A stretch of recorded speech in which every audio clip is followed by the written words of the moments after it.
हम इंतजार करेंगे, हम इंतजार करेंगे, तेरा कयामत तक, खुदा करे कि कयामत हो और तू आए। नमस्ते, जय श्री कृष्णा। स्वागत है आपका मेरे छोटे से टेरेस गार्डन में। सुबह का समय है और थोड़े बहुत अभी धूप देखिए उग आए हैं। बहुत ही सुंदर लगता है सुबह के समय भी गार्डन का नज़ारा।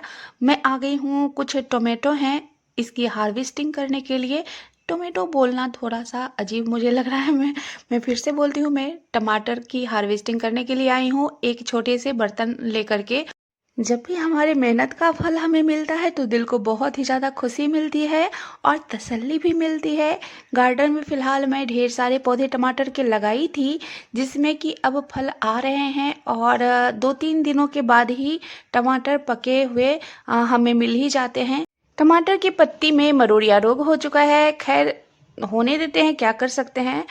वैसे इस मार्च के महीने में एक खासियत मुझे बहुत ही ज़्यादा अच्छा लगा है कि इस समय कीट पतंगों का या कीड़े मकोड़ों का आक्रमण बहुत ही कम होता है पौधों के ऊपर।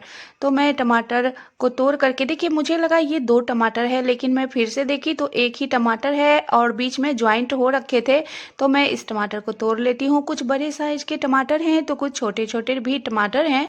मैं 3 तरह के टमाटर के बीज लगाए हूँ, हाइब्रिड टमाटर, साथ ही देसी टमाटर, साथ ही चेरी टोमेटो। तो यहाँ पर मैं टमाटर को तोड़ ले रही हूँ। बहुत ही टमाटर हमें पके हुए अभी मिल रहे हैं। देखिए, ये टमाटर कोई जीव जंतु शायद खा लिया होगा या चिड़िया खा ली होगी। खैर कोई बात नहीं, ऑर्गेनिक तरीके से गार्डनिंग करती हूँ तो मेरे गार्डन में चिड़िया भी खाते ही रहते हैं पके हुए फल, और साथ ही पके हुए जो भी टमाटर वगैरह उन्हें पसंद आते हैं, खाते हैं। या गिलहरी खाई होगी या चिड़िया खाई होगी, तो कोई बात नहीं, हम अपने लिए ही नहीं जीव जंतुओं के लिए भी उगाते हैं तो अच्छा लगता है। किसी का भी तो मन तृप्त हुआ है इससे। और यहाँ पर देखिए पके पके टमाटर मुझे ढेर सारे मिल रहे हैं। तो सीजन है अभी, पके हुए टमाटर ढेर सारे जब उपलब्ध हैं तो मैं अचार बना लूँगी। साथ ही टमाटर के बहुत सारे आइटम ऐसे होते हैं जो बना करके हम स्टोर करके रख सकते हैं, जैसे कि सॉस और टमाटर के अचार, साथ ही टमाटर के पाउडर। बहुत सारे आइटम ऐसे हैं। टमाटर को स्टोर करके रखने के तरीके हमें आने चाहिए, क्योंकि अभी तो ऑर्गेनिक तरीके से उगाई हुई हमारे घर की ये टमाटर है तो इसका सदुपयोग हो सके, बर्बाद ना हो सके। मैं भी खाती हूँ, साथ ही अगर जो एक्स्ट्रा टमाटर मेरे गार्डन में आते हैं तो मैं चाहती हूँ कि मेरे साथ साथ और भी लोग टमाटर को या फिर किसी और सब्जी को खा सकें, एंजॉय कर सकें। तो देखिए, यहाँ पर मैं जैसे ही टमाटर को तोड़ी हूँ तो ये ज़्यादा पका हुआ था, इसके रस बाहर को आ रहे हैं। और एक खासियत इस टमाटर में ये है कि इसके स्वाद बहुत ही ज़्यादा अच्छे लगते हैं। जब भी मैं इसे पकाती हूँ बहुत ही जल्दी पक कर के तैयार भी होता है। साथ ही जब भी मैं इसे किसी सब्जी में डालती हूँ तो बहुत ही जल्दी घुल मिल जाता है।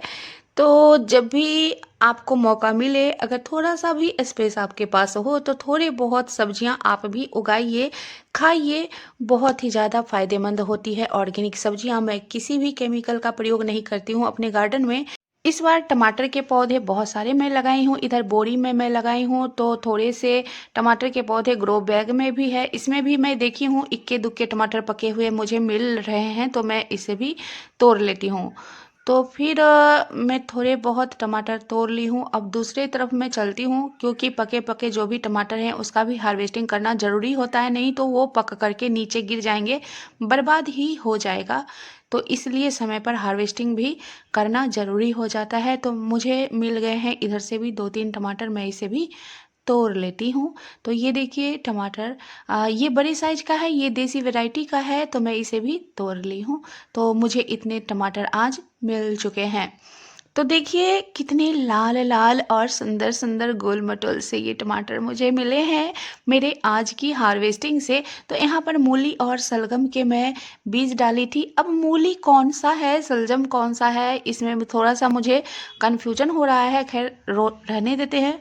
और यहाँ पर धनिया के पत्ते हैं जिसकी कि मैं समय पर हार्वेस्टिंग नहीं की थी, तो थोड़े से ये ज़्यादा ही बड़े हो चुके हैं और थोड़े से हार्ड हो चुके हैं। तो मैं इसके जितने भी हार्ड तने हैं उसको अलग कर दूंगी और बाकी लीव्स को अलग कर दूंगी। आज मैं पूरे यहाँ पर से जितने भी धनिया के लीव्स हैं सभी को हटा देती हूँ इस प्लांटर से और फिर से इसे दोबारा इस्तेमाल करूंगी। और मैं इसमें धनिया के बीज डालूंगी ताकि फिर से इसमें पौधे नए नए धनिया के उग आएं। तो देखिए इसके रूट्स को मैं खींच करके बाहर निकालती हूँ। बहुत ही इसके रूट्स बड़े बड़े अंदर से हो चुके थे, तो खींचने के बाद बहुत ही ज़्यादा मिट्टी अंदर से आ रही है। जब मैं इस प्लांटर को फिल की थी तो इसके अंदर सूखे पत्ते साथ ही किचन के वेस्ट डाली थी।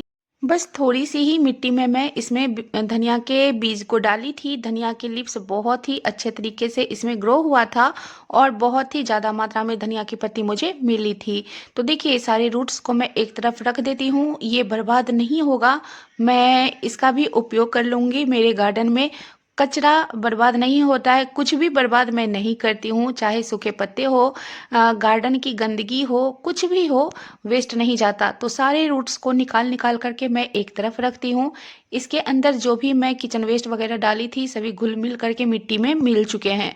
तो मैं थोड़ी बहुत मिट्टी एक बर्तन में निकाल लेती हूँ, ज़्यादा नहीं निकालूंगी, बस थोड़े बहुत निकाल लेती हूँ ताकि फिर से इस प्लांटर को अच्छे तरीके से मैं फिल कर सकूं, जिसमें कि धनिया के बीज डालने के बाद अच्छे तरीके से धनिया इसमें ग्रो कर सके। तो देखिए कुछ मिट्टी को मैं निकाल लेती हूँ। मेरे यहाँ धनिया को लगाने से पहले धनिया नहीं बोला जाता था, ऐसा टोना टोटका माना जाता था कि धनिया बोलने से धनिया के पत्ते नहीं उग कर आते हैं। लेकिन मैं जब भी लगाती हूँ तो धनिया बोलती ही हूँ, लेकिन भर भर करके धनिया आते हैं। खैर कुछ बातें बस कहने के लिए होती हैं। मैं किचन वेस्ट डाल दी हूँ, फलों के छिलके और सब्जियों के छिलके इसके ऊपर जो मैं मिट्टी निकाली थी वो डाल दी हूँ, अच्छे तरीके से फैला दी हूँ। फिर इसके ऊपर मैं नई मिट्टी जिसमें कि गोबर की खाद, वर्मी कंपोस्ट, नीम की खली वगैरह मिले हुए हैं, मैं मिला करके ही मिट्टी को रखती हूँ। ये मैं ऊपर से नई मिट्टी डाल करके फैला दी हूँ। जब भी हम किसी भी प्लांटर को फिर से फिल कर रहे हों तो उसमें नई मिट्टी जरूर ही डालनी चाहिए ताकि फिर से मिट्टी पोषक तत्वों से भरपूर हो जाए। मैं हथेली पर थोड़ा सा धनिया के बीज निकाल लेती हूँ। जब भी मैं किसी साग के बीज लगाती हूँ, धनिया के बीज लगाती हूँ, तो मेरे अंदर एक हरकत सी मची रहती है कि थोड़ा सा ज़्यादा बीज डाल दूँ ताकि ज़्यादा मात्रा में उग करके ये फसल आए, लेकिन लिमिट के अनुसार ही बीज डालनी चाहिए। तो यहाँ पर देखिए मैं बीज को छिड़कती हूँ। अब इसके ऊपर मैं डालती हूँ फिर से बारीक मिट्टी ताकि जितने भी बीज हैं वो सभी अच्छे तरीके से इक्वल तरीके से ढक जाए।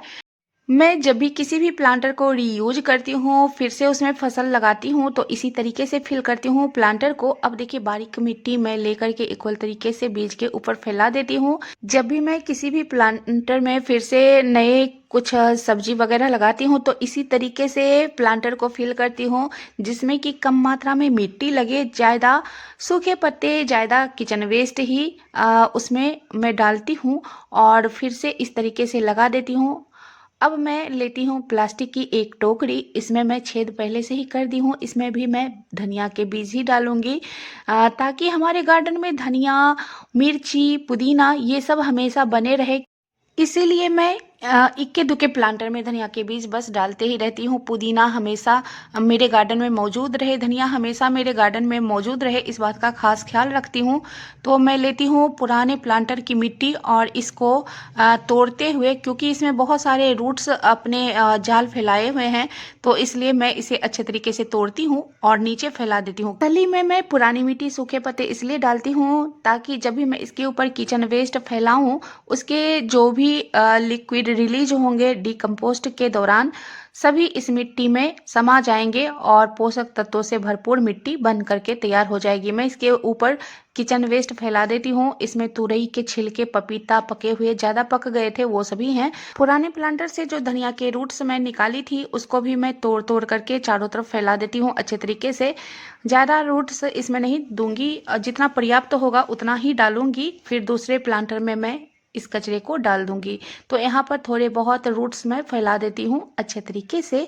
एक बात का और ख़ास ख्याल रखें, जब भी हम इस किचन वेस्ट या गार्डन के वेस्ट को किसी भी प्लांटर में फैलाते हों तो हल्के तरीके से ही फैलाएं, ज़्यादा दबाव दे करके ना फैलाएं, ताकि इसमें मिट्टियाँ चारों तरफ बस आ जाए और अच्छे तरीके से ये सारे कचरे डिकम्पोस्ट हो जाए। इसके ऊपर मैं डालती हूँ फिर से यूज की हुई ही मिट्टी, यूज की हुई ही डालें। बाद में इसके ऊपर मैं डालूँगी जो नई मिट्टी है और जिसमें थोड़े से वर्मी कंपोस्ट खाद वगैरह मिक्स है वो मिट्टी। तो देखिए ऊपर से मैं नई मिट्टी डाल दी हूँ जिसमें खाद वगैरह मिक्स हैं, और फिर से इसके ऊपर बीज डालती हूँ अच्छे तरीके से फैलाते हुए। थोड़े बहुत ही बीज डालें, ज़्यादा बीज डालने से ज़्यादा पौधे उग आते हैं और उसमें ग्रोथ कम होती है। अब मैं इसके ऊपर फिर से नई मिट्टी डाल करके ढक देती हूँ। बारीक मिट्टी है और बीज को अच्छे तरीके से ढक दे ताकि जर्मिनेशन की प्रक्रिया अच्छे तरीके से होना शुरू हो सके। जब इनसे पौधे निकल जाएं और थोड़े बहुत बड़े बड़े होने शुरू हो जाएं तब इसमें आप लिक्विड फर्टिलाइज़र भी डाल सकते हैं। अब मैं इसमें पानी डाल दी हूँ। पानी ज़्यादा ज़ोर से ना डालें ताकि बीज तितर बितर ना हो जाए, बस हल्के हल्के फव्वारे के ज़रिए या पानी को हाथों के ज़रिए ही छिड़कें। तो मैं इसमें पानी पर्याप्त मात्रा में डाल देती हूँ और फिर आगे से नमी का ख्याल रखते हुए मैं इसमें पानी डालूँगी। अभी तो गर्मियाँ शुरू हो चुकी हैं तो पानी का छिड़काव करना होता ही है, बनता ही है।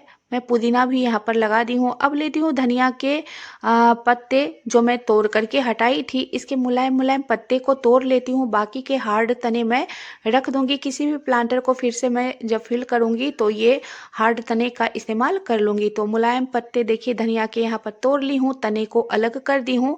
तो इस मुलायम पत्ते की मैं चटनी वगैरह भी बना करके रख लूँगी। तो यहाँ पर जितने हार्ड तने हैं इसको मैं छांट करके सभी को अलग करती हूँ, क्योंकि ये तने खाने लायक नहीं है, बहुत ही ज़्यादा हार्ड हैं इसलिए। तो देखिए इतनी धनिया की पत्ती मैं तोड़ चुकी हूँ और टमाटर भी हैं, पालक है मेरे गार्डन में, लेकिन फ़िलहाल अभी मैं नहीं तोड़ूंगी। तो थोड़े से धनिया की पत्ती और थोड़े से टमाटर की हो चुकी है हार्वेस्टिंग। तो मेरे वीडियो में बने रहने के लिए मैं आपका दिल से धन्यवाद करती हूँ। बहुत बहुत शुक्रिया, बहुत बहुत आभार। आपका दिवस मंगलमय हो। Happy gardening.